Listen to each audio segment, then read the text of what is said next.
What's going on, guys? It's your boy Ajen back again for another Outerplane video. So yesterday I shared with you my 3-star tier list, and now I will be sharing with you my 2-star tier list. Take note, guys, that tier lists are pretty much subjective. It varies from person to person. You may agree or disagree with me, and it's fine. So let us go ahead and take a look at my 2-star tier list. So as you can see here, that this tier list is for 2-star characters only. Take note about that one. If you see an SS character here in the tier list here for the 2-star, it does not mean that they override the ratings in the 3-star characters. Like for example, I have a A rating in my 3-star character here. Like for example here, Alice is A tier here, but I have an S tier, SS tier in the 2-star rating. It does not mean that that 2-star is way stronger than the 3-star character. I just want to point that one out because it might have some confusion if I did not say this type of ratings for the unit. So the ratings are SS, the best of the best for the 2-star characters. S tier, really good. A tier, kinda mid. B tier, somewhat not a priority or not doing pretty well. And C tier, which is the worst. So let us begin. This list is arranged alphabetically. So we have here Adeli. Adeli or Adelai.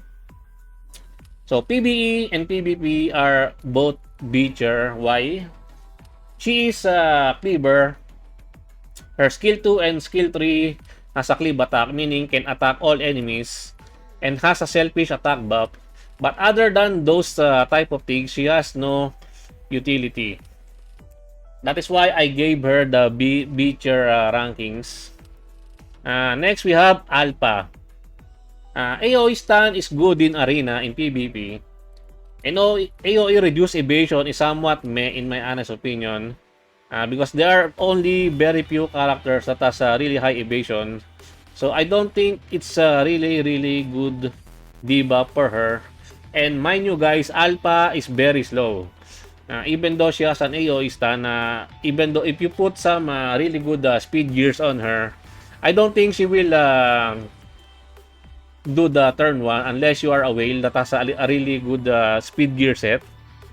And she's not worth doing that one in my honest opinion. So I gave her the B tier ratings.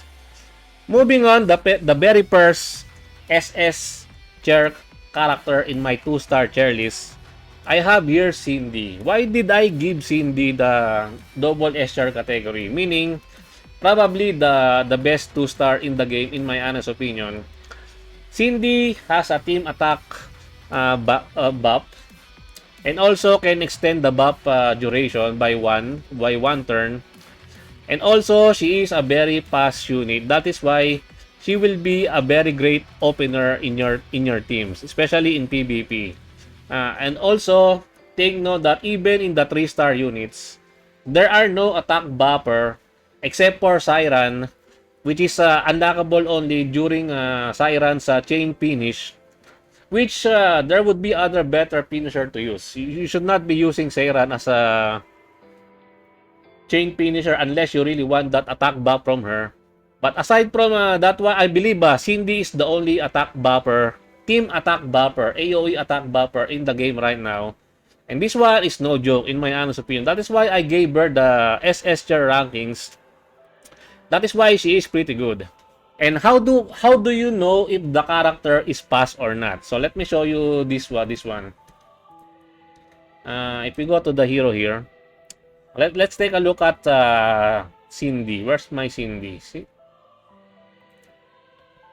I've already leveled her up, but her speed is around 133 at base. But for example, this one, Adelai, as you can see, the speed is only 117 at base, level 5. Cindy at base level 5 is already at 133. She is somewhat similar to Lane that has a base speed of 133. These type of units are really fast. That is why I've said it in the description that Cindy is a really fast character. She will benefit the most using speed gears because by that time she will be able to take the turn 1 on your team and can open up with her attack bopping skill, which makes your cleaver hit pretty darn hard. Maybe can already one-shot the enemy opposing team. That is why she is very strong. I believe she is the best 2-star character in the game. So moving on, Dali, another really good 2-star character. In PvE, she is only at S tier because I don't think debuffs are darn pretty good in PvE right now, judging by my experience by playing the game. But I might be changing these ratings overall once I breach the endgame content. And for PvP, debuffs are pretty powerful. She is the 2-star debuff queen. Why? She can debuff 3 types of debuffs: speed, accuracy, and silence. All of those are really, really deadly. And as far as I can tell in the game, there are no cleanser in the game aside from Tia, which reduces the debuff duration. But other than that one, I cannot I have not seen any character that can cleanse debuffs. Correct me if I'm wrong. So if I've said something wrong, I would gladly appreciate that one if you will point it out to me. So yeah, debuffs are pretty darn strong in Arena. So I gave her the SS tier treatment. This one is pretty good if you will be putting Dali in your defense position. Also in attack team, she is pretty good. Next we have Eva. Eva in PvE is really strong because there are very few healers in the game right now. And not only she can do heals, she can also grant your team with a shield, which is pretty good.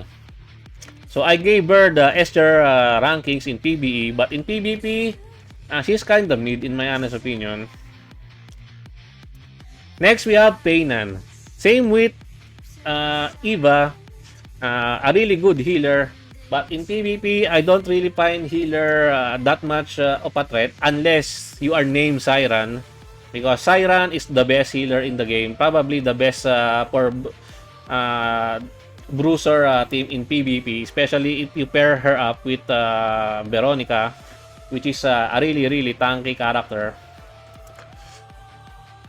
Moving on, we have Fenrir. The very first trash 2-star character in the game. So, Fenrir is a single target DPS, and the lower her HP is, the more she deal damage, which is high risk, high return, something like that. But I'm not really a fan of those type of things, especially in PvE and PvP, because she can be one-shotted. She has no protection. She has no invulnerability or something like a zombie status, where even if she falls into a certain percentage of HP, she will survive, but none. She will not survive. So that's why she is trash. Next, we have Edith. Her best selling point is waifu material. Yes, she's very waifu material. Selfish defense buff, single target DPS, and a counter attack unit. In PvE, that one is not really good. In PvP, I might change the ratings if she turns out to be the counterpart of Violet in Epic 7. Because if you don't know Violet in Epic 7, Violet is a counter-attack unit that has pretty much can solo any team. If your Violet is really good in Epic 7, if you have really good gears on your Violet, and probably here in Edith, if she turns out to be the counterpart of Violet, then yeah, Edith can be a deadly PvP unit in the game. Next, we have Iris. So, Iris is a cleaver. Both her skill 2 and skill 3 can cleave. And also, she can inflict bird debuffs. That is why I gave her the HR rating, okay-ish rating. Next, we have Kay, the protagonist in the game. He's worse. He's worse in PvP. Single target taunt and some debuff accuracy, which in my honest opinion, not the best debuff that you can ask for a unit. But it is what it is. PBE, he might be useful if you need a tank that can taunt. And if you need his type advantage against green enemies. But other than that, I find him really not that good. Next, we have Kate. Another B-chirp in both PBE and PvP. She has an AoE barrier buff and effectiveness. She has some single target stun. And PvP ratings might change depending on how thick her barrier buff is. It really depends on how high her barrier that she can give to your team. Because if you have a really good, if your barrier is very thick, very strong, then she might be a threat in the bruiser meta composition in the arena, in the PvP. But in the PvE, bosses hits pretty hard. I don't know how we can tank those even with shields. They still hit pretty hard. So I'm not really sure if she will do better in PvE. But in PvP, she might have a place. As I've said, if her barrier will be very strong. But we will see in endgame content if she can do those things. But for now, I'm giving her the beacher treatment. Next, we have Lane, another pass unit. That could be a great opener in Arena. So, her main kit is that she deals AoE poison debuff, which is kind of good in Arena if you can land it in the unit. If you have really good effectiveness on your lane. And your lane attacks first. Poison, if you don't know what poison debuff can do, it not only it does not only reduces the HP of your enemy, and as you can see, it also reduces all priority increases by 20%. That is what poison can do to the character, to the enemy. So in PvP, she might be good. So I gave her the Ager treatment. Moving on, another free character that we get from the story progression, we have Alicia. Alicia is a cleaver with selfish attack buff but has no other utility outside of her being a DPS character. I don't really rate characters that has no utility. So I gave her the Beacher treatment. She's kinda cute by the way, but that's it. Next, we have Marian, another cute kawaii character here. She has this AoE curse debuff that might be useful in PvP, but she is a very slow unit. So, if you see Marian, her base speed is only 119. Not really the best. Compared to the likes of Lane, which is 133, a very fast character, she cannot be a really good opener. That is why I gave her the Beacher treatment. But Curse might be proved to be a really good diva. But for now, I'm rating her at the Beacher. We have Narukang next. Another worst 2-star character. She has a single target defense break.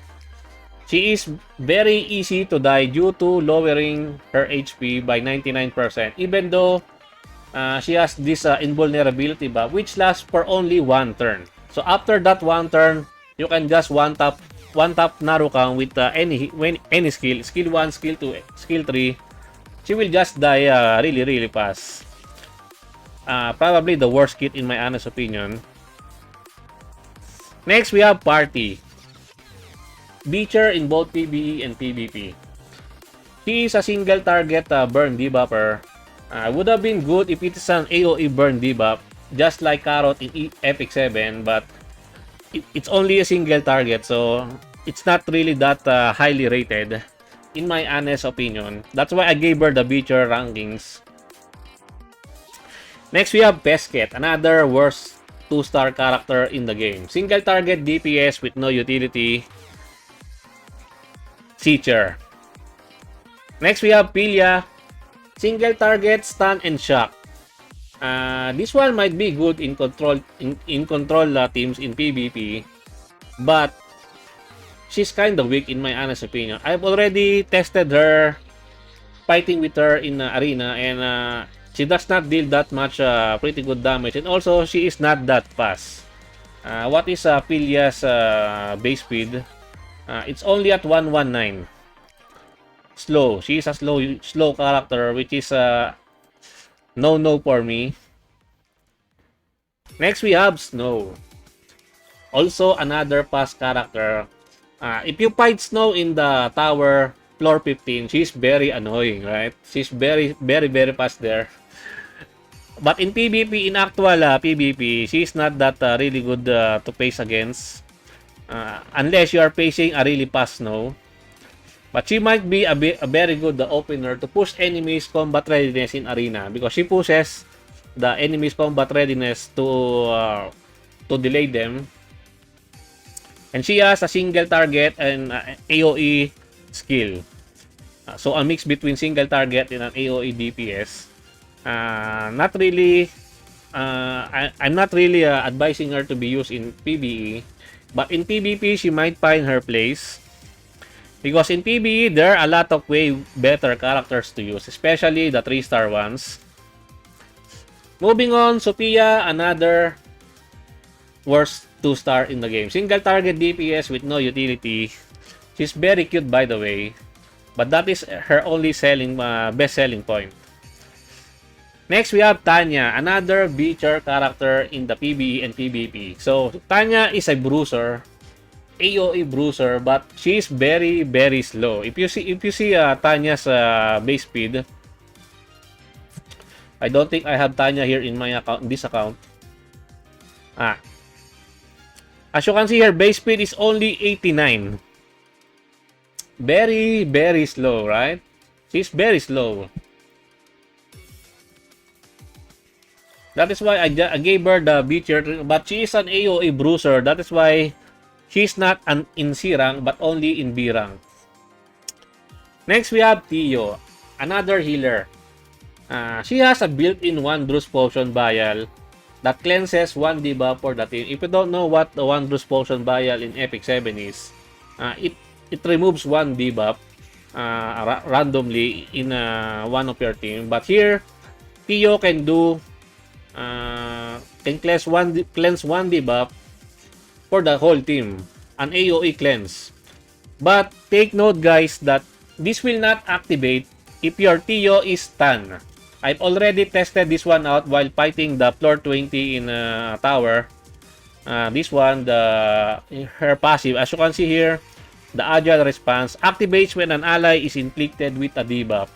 So removes 1 debuffs from all allies and recovers health by 20%. You need some resilience for Tio to be able to resist the stun debuff, because once she gets stunned, she will not be able to use that skill, her passive. Be mindful on that one, because I've already tested this one. I'm stuck in floor 20 in tower, by the way, as of now. And I tried to, because the boss has a 2-turn AoE stun. That is 100% chance. And I tested her passive to if it gets activated to cleanse the stun debuff, but it turns out that it does not work that way. So if she gets stunned, her passive will not activate. Moving on, lastly on the list, we have Vera, another somewhat worst 2-star in the game. She is pretty hot, by the way. She looks very gorgeous. She is a very strong glass cannon unit without utility. Her attack skills hits pretty hard.